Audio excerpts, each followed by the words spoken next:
Hello बच्चों, कैसे हो आप सब। आज हम आपके लिए एक और नई कहानी लेके आए हैं जिसका शीर्षक है खरगोश और कछुआ। रामपुर के जंगल में काफी सारे जानवर रहा करते थे।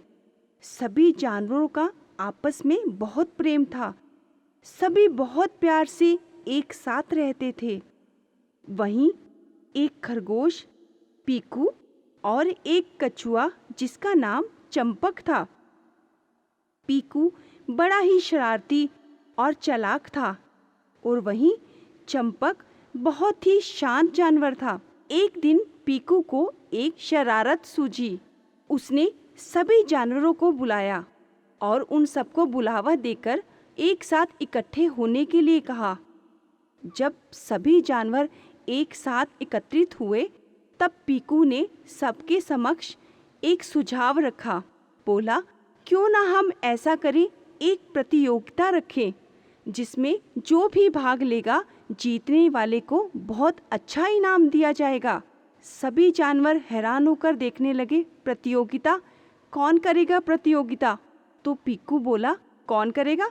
अरे मैं और चंपक है ना, हम दोनों रेस लगाएंगे। देखना, जीत जाएंगे हम दोनों में से कोई ना कोई। सभी जानवर हैरान होकर पीकू की तरफ देखने लगे। रेस? और पीकू और चंपक में? अरे कि खरगोश और कछुए की रेस कैसे हो सकती है? चंपक तो बेचारा सीधा साधा, ढीला ढाला, धीरे चलने वाला जानवर है। वह कैसे चलेगा पीकू के साथ मिलकर? वह तो दौड़ भी नहीं पाएगा, बेचारा तो हार जाएगा।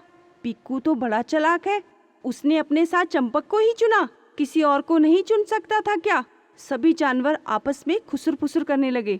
तो पीकू बोला, क्यों दोस्तों, ठीक कहा ना, एक प्रतियोगिता रखते हैं जिसमें मैं और चंपक दोनों भाग लेंगे। अब सब हैरान होकर चंपक की तरफ देखने लगे। शायद चंपक इस प्रतियोगिता के लिए अभी मना कर देगा, लेकिन चंपक धीरे से बोला, प्रतियोगिता? ठीक है पीकू, मैं भी भाग ले लूंगा। सबने हैरान होकर चंपक की तरफ देखा। चंपक, तुम प्रतियोगिता में भाग लोगे क्या? हाँ, ले लूंगा दोस्तों, क्या दिक्कत है? पीकू और मैं दोनों दौड़ लेंगे। ठीक है। सभी ने हल्का सा हाँ कहकर उत्तर दे दिया और सब अपने घर को हो लिए।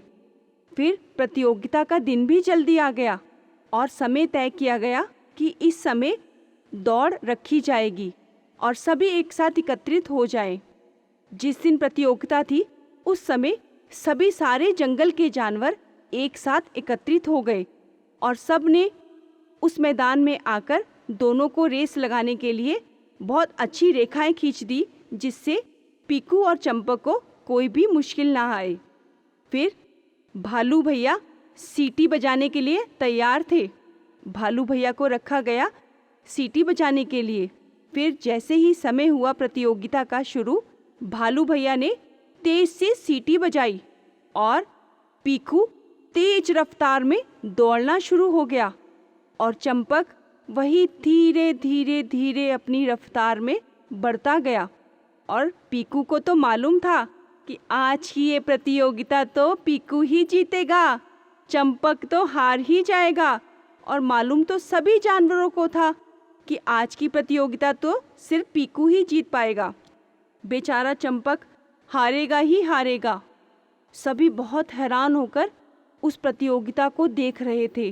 कभी पीकू दौड़ता, नाचता, कूदता तय की गई दिशा की तरफ दौड़ने लगा। कभी बंदर, कभी भालू इधर उधर भाग भाग कर देख रहे थे कि अब कौन जीतेगा, अब क्या होगा। अरे चंपक तो पीछे रह गया, अरे ओ अब रफ्तार बढ़ी, अब पीछे रह गया, अब आगे हो गया। बस यही कश्मकश में सब जानवर हैरान होकर पीकू और चंपक को देख रहे थे। पीकू ने पीछे मुड़कर देखा, अरे चंपक तो कहीं नजर नहीं आ रहा, लगता है बहुत पीछे रह गया। अब मजा आएगा। अरे रेस तो मुझे ही जीतनी है, ये प्रतियोगिता तो बस पीकू ही जीतेगा। बहुत थक गया हूँ भाग भाग कर। चंपक तो अभी बहुत दूर है, बस थोड़ी सी आंख लग जाए, उसके बाद फिर तो मेरी रफ्तार और बढ़ जाएगी। यह सोचकर पीकू थोड़ा सा सुस्ताने के लिए लेट गया और तभी थोड़ी देर बाद चंपक उसके पास से गुजरा और देखा, अरे पीकू तो सो रहा है। चंपक ने भी चालाकी से धीरे धीरे उसके पास से निकलकर अपनी रफ्तार बढ़ाई और धीरे धीरे चलता चलता चलता तय की गई सीमा तक पहुंच गया। तभी थोड़ी देर बाद जब पीकू की आंख खुली, देखता है, अरे चंपक तो अभी तक नहीं पहुंचा। अरे आज तो चंपक हारा ही हारा। अब चलता हूँ मैं। अब तो थोड़ा सुस्ता भी लिया और थोड़ा स्फूर्ति भी आ गई मेरे अंदर। फिर पीकू ने दौड़ लगाई और तय की गई सीमा तक दौड़ता दौड़ता दौड़ता पहुंच गया और तेज से बोला, देखा दोस्तों, जीत गया मैं। वहां सभी जानवर खड़े होकर हैरान होकर पीकू को देखने लगे। पीकू, तुम कहाँ जीते? जीता तो चंपक है। चंपक? चंपक कैसे जीत गया? चंपक तो अभी आया भी नहीं।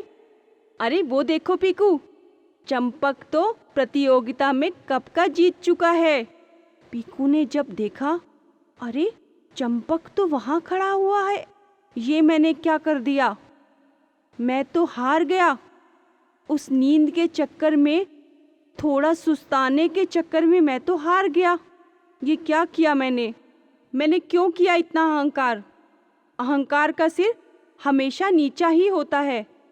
देखा बच्चों, पीकू ने अपने अहंकार को आगे रखा और उसे लगा कि शायद इस प्रतियोगिता में तो मैं ही जीतूंगा। लेकिन जीत किसकी हुई? चंपक की। जो लगातार मेहनत करते हैं वह अपने प्रयास में ज़रूर सफल होते हैं। इसलिए बच्चों, हमें हमेशा मेहनत करनी चाहिए। हेलो बच्चों, कैसे हो आप सब? आज हम आपके लिए एक और नई कहानी लेके आए हैं जिसका शीर्षक है हाथी और चतुर खरगोश। एक जंगल में गजराज नाम का विशालकाय हाथी रहता था। वह अपने हाथी दल का मुखिया था और सभी हाथी अपने मुखिया की बात बहुत मानते थे। बहुत मान करते थे सभी अपने मुखिया का। और उस जंगल में बरसों तक सूखा पड़ने के कारण वहाँ के सभी झील, तलैया और ताल सब सूख गए थे और सभी वृक्ष मुरझा भी गए थे। सभी हाथियों ने मिलकर अपने मुखिया से कहा कि हमारे बच्चे भूख प्यास से मर गए हैं और जो बाकी शेष बचे हैं वह भी मरने वाले हैं। इसीलिए हमें सबको मिलकर कुछ करना चाहिए और हम सबको किसी बड़े तालाब की खोज करनी चाहिए।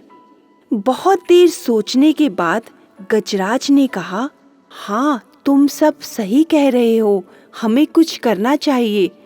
मुझे एक तालाब याद आ रहा है।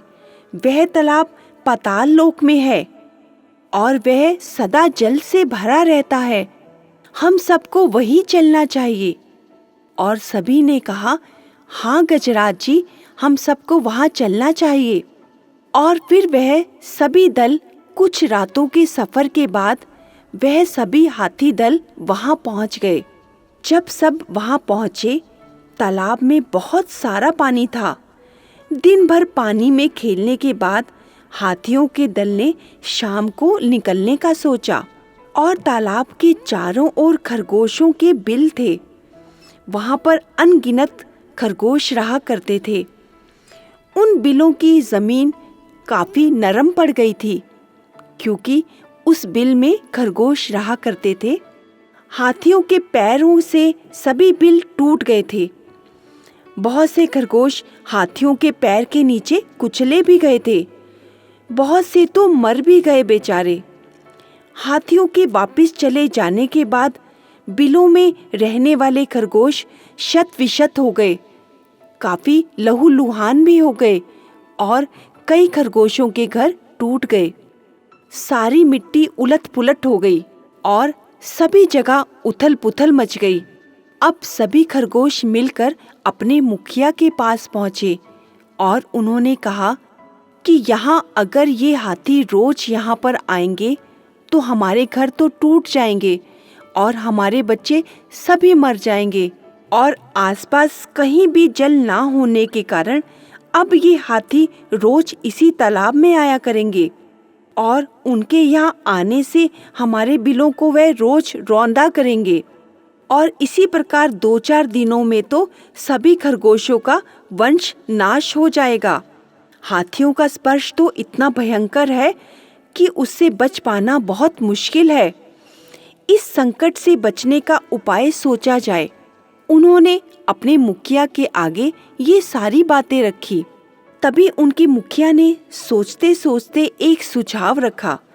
उन्होंने कहा, क्यों ना हम सभी इस स्थान को छोड़कर कहीं और चले जाएं और हम सभी को यह परित्याग करना पड़ेगा और यह परित्याग हमारी रक्षा के लिए जरूरी भी है। लेकिन तभी कुछ खरगोशों ने यह मिलकर सुझाव रखा कि क्यों ना मुखिया जी, हम में से एक चतुर खरगोश उन सभी हाथी दल के पास जाए और उन्हें कुछ समझाया जाए, क्योंकि हम अपने पितामह की भूमि को नहीं छोड़ सकते। और वह चतुर दूत हाथियों के दल के पास जाएगा और वह सभी से कहेगा कि चंद्रमा में जो खरगोश बैठा है उसने हाथियों को तालाब में आने से मना किया है। संभव है कि वह खरगोश की बात को मान जाए। बहुत विचार करने के बाद खरगोश दल के मुखिया ने कहा कि चलो ठीक है, यह भी करके देख लेते हैं। लेकिन अगर इससे बात नहीं बनी तो हम सबको यहाँ से छोड़कर कहीं और जाना पड़ेगा। सभी खरगोशों ने कहा, ठीक है, पहले हम यह सब कुछ करके देखते हैं, नहीं तो हम लोग सब यहाँ से कहीं दूसरे तालाब में चले जाएंगे। बहुत विचार करने के बाद एक खरगोश को दूत बनाकर हाथियों के पास भेजा गया। अब वह दूत तालाब के पास एक ऊंचे टीले पर बैठ गया और सभी हाथियों के आने का इंतजार करने लगा। जैसे ही वह हाथियों का झुंड तालाब की ओर आया, तभी वह खरगोश इतने ऊंचे स्वर में बोला, यह तालाब चांद का अपना तालाब है, यहाँ तुम मत आया करो। गजराज बोले, तुम कौन हो? वह खरगोश जो सबका दूत बन के आया था, वह बोला, मैं चांद में रहने वाला खरगोश हूँ। भगवान चंद्र ने मुझे तुम्हारे पास तुम्हें यह संदेश देने के लिए भेजा है। इस तालाब में तुम दोबारा मत आना। गजराज ने कहा, जिस भगवान चंद्र का तुम संदेश लेकर हमारे पास आए हो, वह इस समय कहाँ है? गजराज, इस समय वह तालाब में है। कल तुमने खरगोशों के बिल का नाश कर दिया था। आज उन सभी खरगोशों की विनती सुनकर मैं यहाँ आया हूँ और उन्हीं के आग्रह पर मैं तुम्हें संदेश देता हूँ कि तुम सब यहाँ से छोड़कर चले जाओ। अब गजराज बोले, अगर ये सब कुछ सत्य है तो तुम मुझे अपने दर्शन दो और मैं तुम्हें प्रणाम करके यहाँ से चला जाऊंगा। और फिर उन सब में से एक खरगोश उन सभी हाथियों को उस तालाब की ओर ले गया। उस तालाब में चंद्र का प्रतिबिंब दिख रहा था और तभी एक खरगोश ने चालाकी से उस तालाब में एक कंकड़ मारा, जिससे वह चंद्रमा का प्रतिबिंब हिलने लगा। और उस छुपे हुए खरगोश ने ऊंची आवाज में ऊंचे स्वर में कहा, देखा तुमने मेरा प्रतिबिंब? मैं इस तालाब में रहता हूँ और इन्हीं सभी खरगोशों के आग्रह से मैं यहाँ आया हूँ। आज के बाद तुम इस तालाब में नहीं आना। और यह देखते ही सुनते ही सभी हाथी डर गए और उस तालाब को छोड़कर दूर चले गए और दोबारा उस तरफ नहीं आए। और सभी खरगोश बहुत खुश हुए और फिर से अपने उसी तालाब में उछल कूद करके रहने लगे।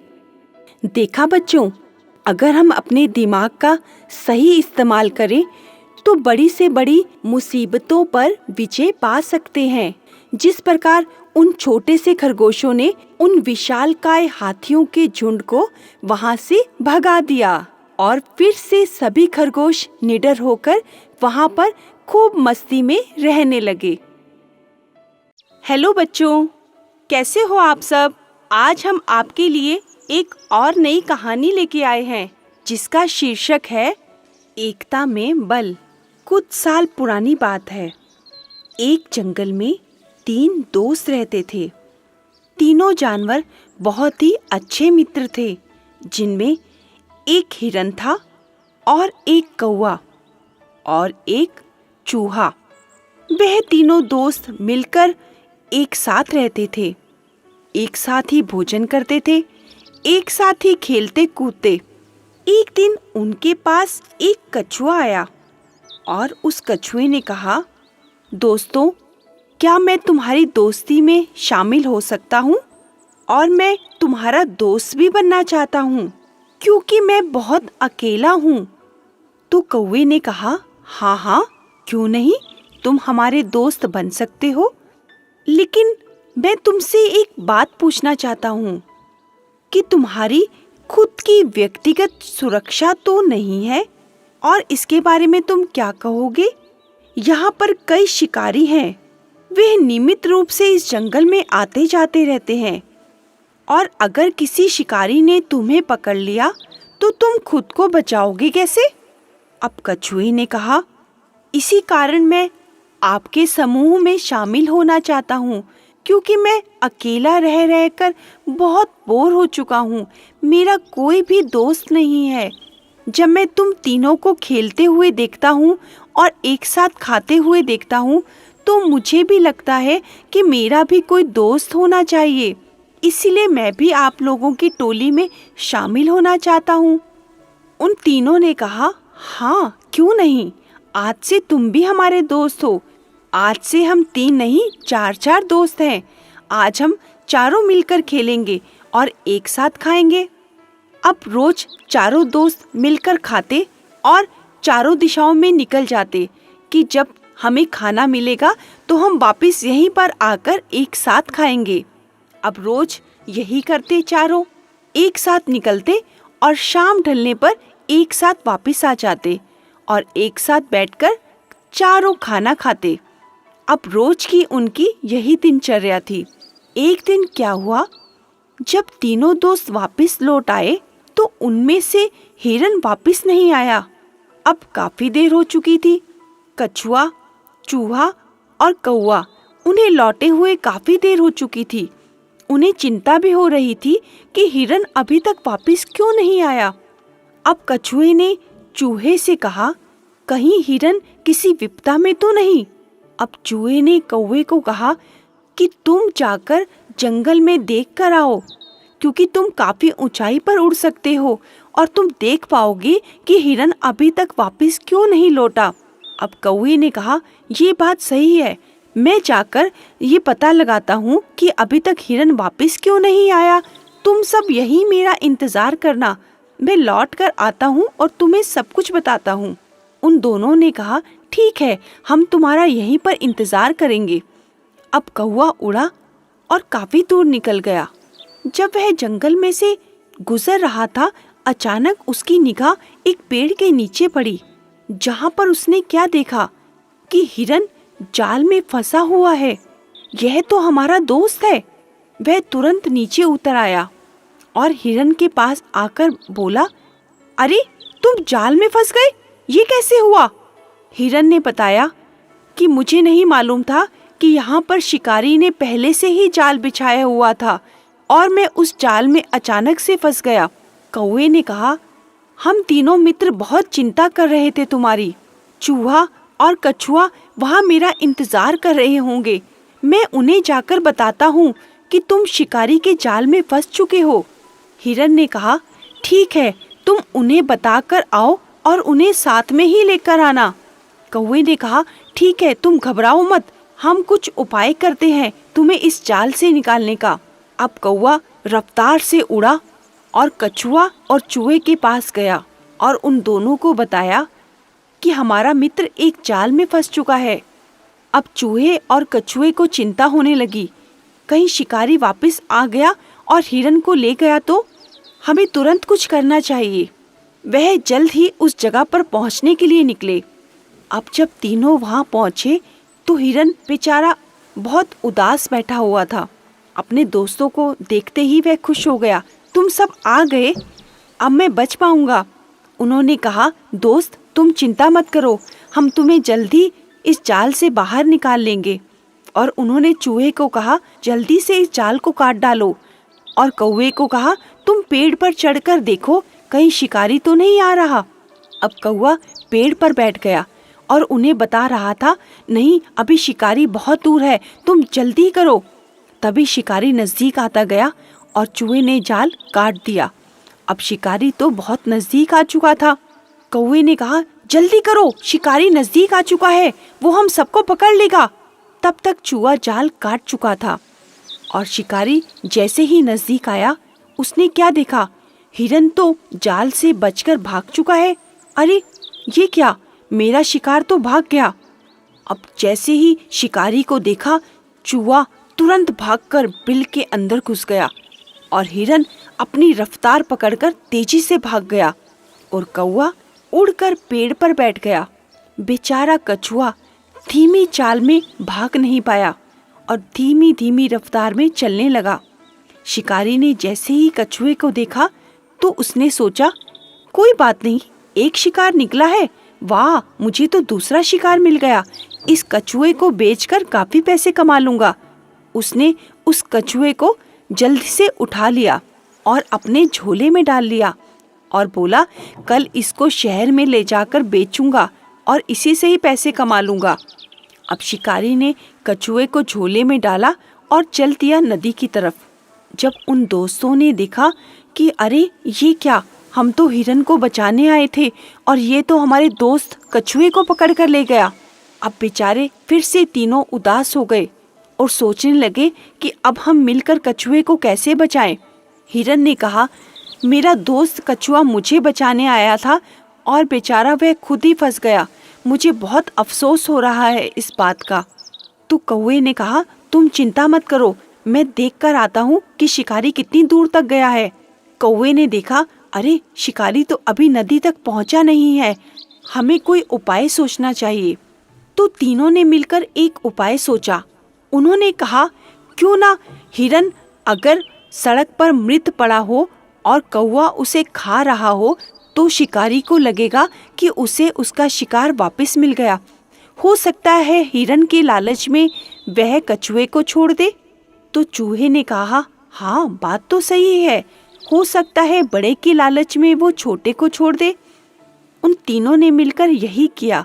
वह सड़क के किनारे पहुंचे और हिरन मृत अवस्था में लेट गया। कौवा उसे जानबूझकर नोचने जैसा नाटक करने लगा। जैसे ही शिकारी ने उस हिरन को देखा, उसने सोचा, अरे वाह, एक हिरन चला भी गया तो क्या हुआ, मुझे तो यहाँ पर दूसरा हिरन मिल गया, इसकी खाल बेच दूंगा, मुझे अच्छे पैसे मिलेंगे। उसने तुरंत कछुए वाला झोला नीचे रखा और हिरन की तरफ भागा। अब चूहा तो इसी ताक में बैठा था कि वह कछुए वाला झोला जमीन पर रखे। जैसे ही शिकारी ने कछुए वाला झोला जमीन पर रखा, चूहा तुरंत भागा और उस झोले को काटने लगा। इधर जैसे ही शिकारी हिरन की तरफ पहुंचा, हिरन तुरंत उठा और तेज रफ्तार में भाग गया और कौवा भी अपनी रफ्तार में उड़ गया। अब शिकारी हैरान हो गया, ये क्या, ये हिरन तो जिंदा था। अब शिकारी जैसे ही वापस लौटा, उसने क्या देखा, अरे मेरा झोला कट चुका है और इसमें से कछुआ भी निकल गया। चूहा कछुए को लेकर फटाफट रफ्तार में भागकर बिल में घुस गया और इधर कछुए और चूहे दोनों की जान बच गई और उधर हिरन और कौवा तेज रफ्तार में भाग गए। अब चारों मिलकर जंगल में एक जगह इकट्ठे हुए और बहुत खुश हुए कि आज हमने समझदारी से अपने दोस्त की जान बचा ली। देखा बच्चों, इसे कहते हैं एकता में बल। आज उन चारों दोस्तों ने मिलकर अपने दोस्त की कैसे जान बचाई। अगर वे दोस्त अकेले अकेले रहते तो शायद एक दूसरे को नहीं बचा सकते थे, लेकिन आज उन्होंने समझदारी की और अपने दोस्त की जान बचा ली। इसी तरह हमें भी एक साथ मिलकर रहना चाहिए और एक साथ मिलकर सभी कार्य करने चाहिए, क्योंकि एकता में बल होता है।